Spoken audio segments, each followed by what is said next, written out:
Welcome students. आज के इस प्रोफेशनल प्रैक्टिस के लेक्चर में हम देखेंगे एसीएम कोड ऑफ एथिक्स को। बेसिकली हमने देखा था कि कोड ऑफ एथिक्स जो होते हैं वो किसी भी प्रोफेशन के अंदर काम करने के कुछ एथिक्स होते हैं, कुछ रूल्स होते हैं, पॉलिसीज होती हैं किसी ऑर्गेनाइजेशन की। तो एसीएम ने भी कुछ कोड ऑफ एथिक्स जो है वो बनाए हैं। अब general moral imperatives as an ACM member I will, अब वो ये सारी चीज़ें हैं जो कि एज अ एसीएम मेंबर हमें करनी चाहिए। I will contribute to society and human wellbeing के सोसाइटी को कंट्रीब्यूट करें, ह्यूमन वेलबींग को कंट्रीब्यूट करें। अवॉइड हार्म टू अदर्स कि किसी दूसरे को हार्म नहीं ना करें। Be honest and trustworthy, profession के अंदर ऑनेस्ट रहना चाहिए, ट्रस्टवर्दी रहना चाहिए। Be fair and take action not to discriminate, कि आप फेयर रहें और किसी डिस्क्रिमिनेट में एक्शन ना लें। Honour property rights including copyrights and patents, के जो जितने भी प्रॉपर्टी राइट्स हैं जिन पर हमने पहले डिटेल्ड डिस्कशन की थी, चाहे वो कॉपीराइट हैं चाहे वो पेटेंट्स हैं, उनको आपने ऑनर करना है। यानी कि आपने जो किसी भी कॉपीराइट्स हैं या पेटेंट्स हैं उनको वायलेट नहीं करना। Give proper credit for intellectual property, कि किसी की इंटेलेक्चुअल प्रॉपर्टी को अगर आप यूज करते हैं so you have to give a proper credit to that. Respect the privacy of others, honour confidentiality, ये सारी चीज़ें जो कि एसीएम कोड ऑफ एथिक्स के अंदर आती हैं। इसके अलावा स्पेसिफिक प्रोफेशनल रिस्पॉन्सिबिलिटीज़ कुछ होती हैं। जो स्पेसिफिक प्रोफेशनल रिस्पॉन्सिबिलिटीज़ हैं उसमें हम ये कहेंगे कि as an ACM computing professional, कि हम as a ACM computing professional अगर हैं, like if you are working as a software engineer so you are an ACM computing professional, so आप क्या करेंगे, I will strive to achieve the highest quality, effectiveness and dignity in both the process and products of professional work, कि आप अपने professional काम में जो कोई प्रोडक्ट बना रहे हैं, कोई प्रोसेस बना रहे हैं, कोई सर्विस आप दे रहे हैं कंप्यूटिंग से रिलेटेड, तो उसके अंदर आप कोशिश करें कि आप अचीव करें हाईएस्ट क्वालिटी किसी भी चीज़। यानी कि अगर आप बात करते हैं, अगर आप सॉफ्टवेयर इंजीनियर हैं और अगर आप कोई वेबसाइट डेवलप कर रहे हैं तो उसके अंदर आप हाईएस्ट क्वालिटी की कोशिश करें। इफेक्टिवनेस और डिग्निटी, इन सारी चीज़ों का आप ख्याल रखें जो भी आप अपने प्रोफेशनल काम में प्रोडक्ट्स बना रहे हैं। Acquire and maintain professional competence, कि प्रोफेशनल कॉम्पिटेंस होनी चाहिए आपके अंदर। Know and respect existing laws pertaining to professional work, के जो लॉज आपके प्रोफेशनल वर्क से रिलेट करते हैं उनको आपको उनका पता होना चाहिए और आपको उन लॉज की रिस्पेक्ट करनी चाहिए, उनको ओबे करना चाहिए। लाइक अगर आपको पता है कि किसी के कोड को कॉपी करना इज अगेंस्ट द लॉ, तो आपको पहली बात की ये पता होगा कि किसी के कोड को आपने ऐसे कॉपी नहीं करना विदाउट गिविंग एक्नॉलेजमेंट, और आपने उन लॉज को फिर ओबे भी करना है। Accept and provide appropriate professional review, कोई प्रोफेशनल रिव्यू होता है तो उसको एक्सेप्ट करें और उसको प्रोवाइड भी करें। Give comprehensive and thorough evaluations of computer systems and their impacts including analysis of possible risk, के जो आपका analysis of possible risk है उसमें आप comprehensive और thorough evaluations computer system की करें। Honour contracts, agreements and assigned responsibilities, अब यहाँ पर तीन चीज़ें हैं, एक है कॉन्ट्रैक्ट्स, एग्रीमेंट्स और असाइंड रिस्पॉन्सिबिलिटीज। पहले हम बात करते हैं असाइंड रिस्पॉन्सिबिलिटीज की। जब भी आप एज अ सॉफ्टवेयर इंजीनियर कहीं पे काम करते हैं तो आपको कुछ रिस्पॉन्सिबिलिटीज असाइन होती है जिसको हम जेडी जॉब डिस्क्रिप्शन भी बोलते हैं। अब जो रिस्पॉन्सिबिलिटीज आपको साइन हुई हैं उन रिस्पॉन्सिबिलिटीज को आपको ऑनर करना है, यानी कि उनको आपने उनको लाजमी करना है। इसके अलावा अगर आपको किसी कंपनी के साथ कोई कॉन्ट्रैक्ट या एग्रीमेंट साइन है तो आपने उसको भी ऑनर करना है। समटाइम्स ये देखा जाता है कि अगर किसी सॉफ्टवेयर इंजीनियर का किसी कंपनी के साथ सपोज 1 ईयर का कॉन्ट्रैक्ट एग्रीमेंट साइन है कि वो 1 ईयर से पहले नहीं छोड़ सकता, अगर वो छोड़ेगा तो उसको 3 महीने का या तो प्रेयर नोटिस देना है या फिर उसको उसकी पेनल्टी देनी है। लेकिन लोग क्योंकि इसका ख्याल नहीं करते वो कॉन्ट्रैक्ट ब्रेक कर देती हैं, जिससे उनकी जो एक क्रेडिबिलिटी होती है वो अफेक्ट होती है। इसलिए जो भी आपके कॉन्ट्रैक्ट्स एग्रीमेंट्स हैं आपको उसको ऑनर करना है। Improve public understanding of computing and it's consequences, के जो पब्लिक अंडरस्टैंडिंग है कंप्यूटिंग की और उसके जो कॉन्सिक्वेंसेस है उसको आपको बेहतर बनाना है। Access computing and communication resources only when authorised to do so, कि अगर आपके जब आप किसी काम करने के ऑथराइज हैं तो फिर आपने किसी भी चीज़ को एक्सेस करना है या आपने कम्युनिकेशन करनी है।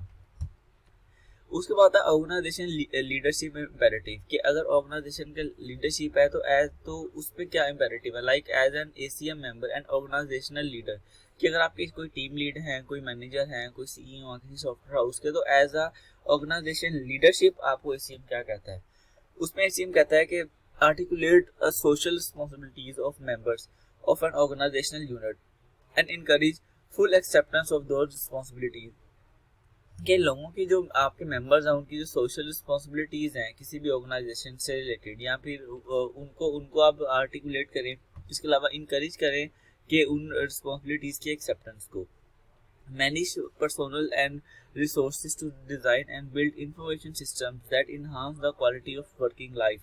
अब क्योंकि आप मैनेजर हैं तो आपने मैनेज करना है पर्सनल एंड रिसोर्स को, किसी भी इंफॉर्मेशन सिस्टम को डिजाइन करने में जो कि वर्किंग लाइफ को बेहतर करता है। Acknowledge and support proper and authorized uses of an organization's computing and communication resources। देखिए acknowledge करें और support करें आप proper organizations की computing को।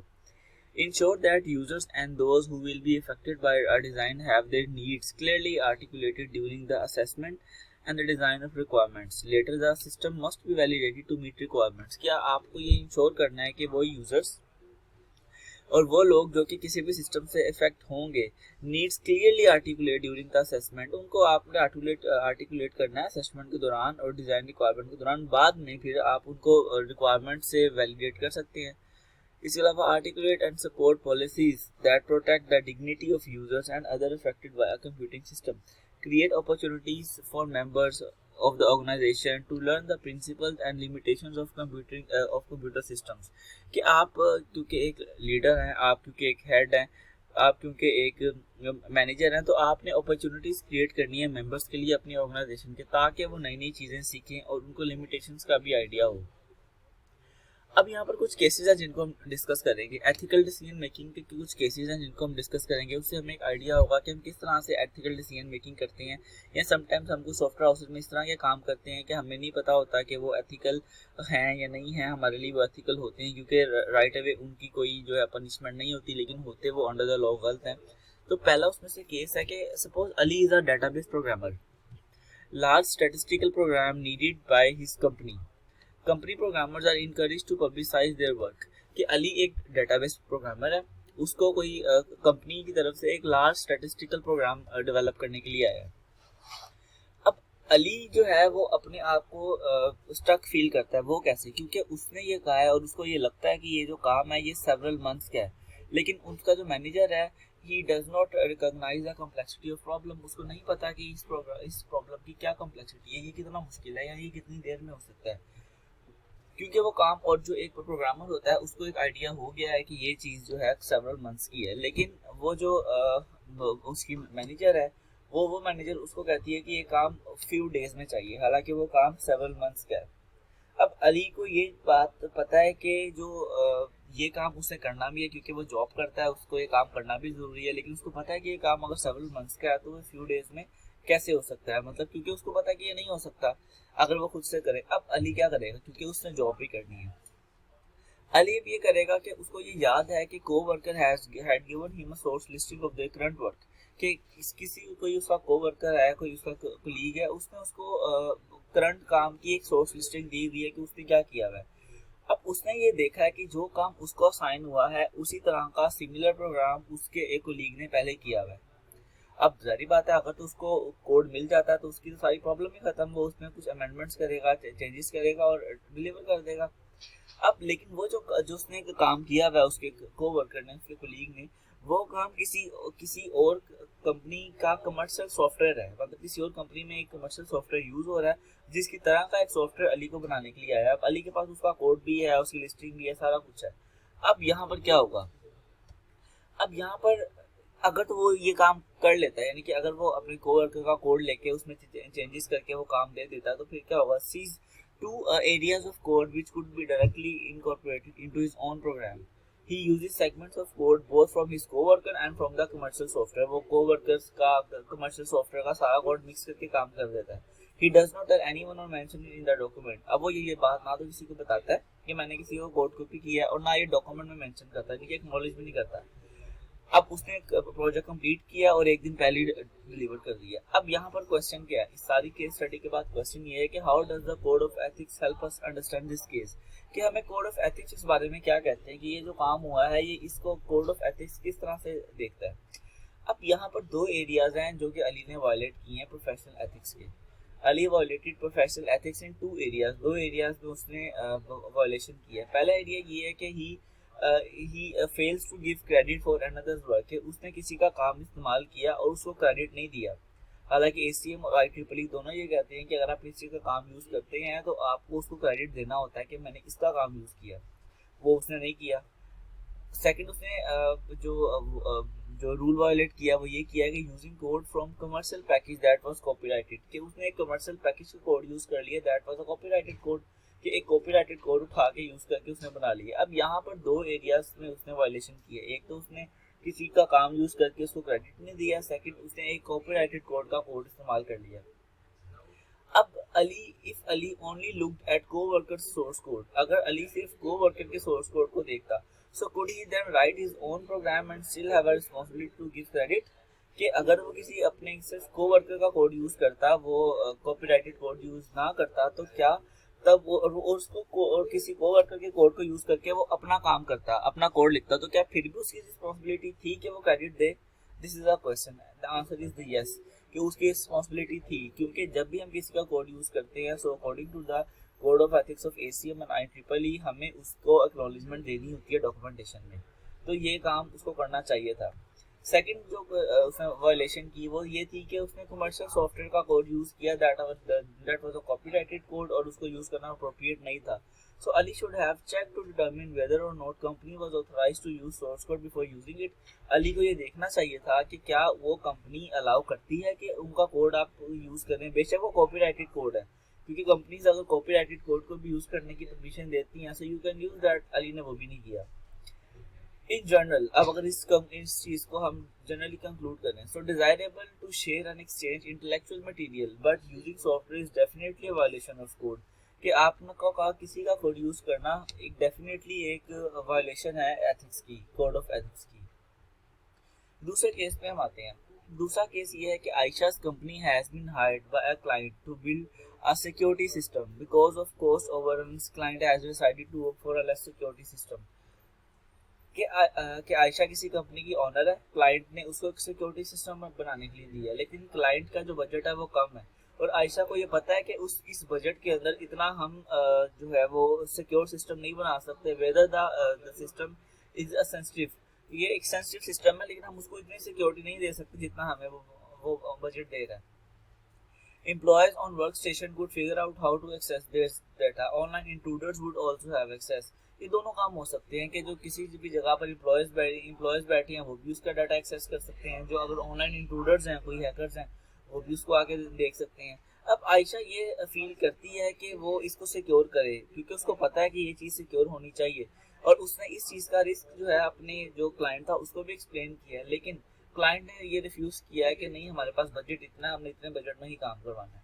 अब यहाँ पर क्या होगा, यहाँ पर जो कंपनी ऑफिशियल्स हैं उनको उनकी ये जिम्मेदारी है to protect privacy of their employees, therefore they should not accept inadequate security, कि उनको पता है कि ये जो है ये सिक्योर सिस्टम है और उसको इतना सिक्योर होना चाहिए, तो उनकी जिम्मेदारी है कि वो इस तरह का काम ना लें।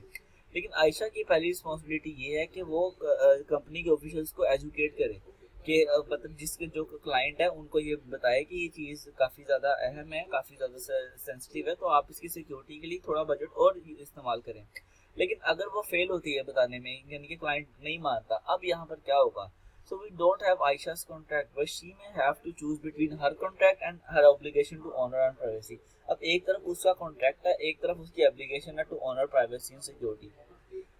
अब यहाँ पर क्या होगा, यहाँ पर अब होना ये चाहिए कि पहली चीज़ कि उसको इस चीज़ को अब लाइक अगर उसने अपनी जिम्मेदारी पूरी की है कंपनी को बताने में, तो यहाँ पर रूल्स को वायलेट करके अपने कॉन्ट्रैक्ट को बचाना नहीं सही, यानी कि उसको ये चाहिए कि वो बताए या वो इस तरह का काम ना ले, क्योंकि उसको पता है कि इस काम में बाद में प्रॉब्लम आ सकती हैं, तो उसकी ये रिस्पॉन्सिबिलिटी है कि वो इस तरह की चीज़ जो वो इस तरह का लेस सिक्योर सिस्टम जो बनने जा रहा है उससे बैकआउट कर ले।